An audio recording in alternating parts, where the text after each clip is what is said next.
Lähdetään vaikka siitä liikkeelle, että onko äijät ollut ikin kolarissa?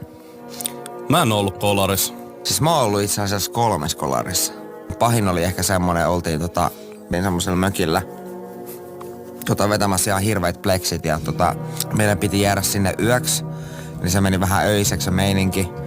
Ja sitten joskus 4 aikaa aamulla omistajapariskunta alkoi riitelemään, klassikko. Joo. Ja sitten oli sellainen, että nyt kaikki ulos täältä. Onneksi meidän kuski oli pysynyt selvipäin, mutta siitä ei sitten loppupeleissä ollut mitään hyötyä, kun oli ihan järkyttävä rankkasade. Se ei nähnyt edes mitään eteen. Niin me ajettiin semmosesta T-risteyksestä suoraan pihalle. Siis se meni ihan elokuvissa. Semmonen hidastettuun elämä vaan vilisee silmissä. Pou! Ja siis se kun se auto pärähti sinne penkkaan, ja siis meillä oli vauhtia kuitenkin jonkun verran, se meni ihan täysin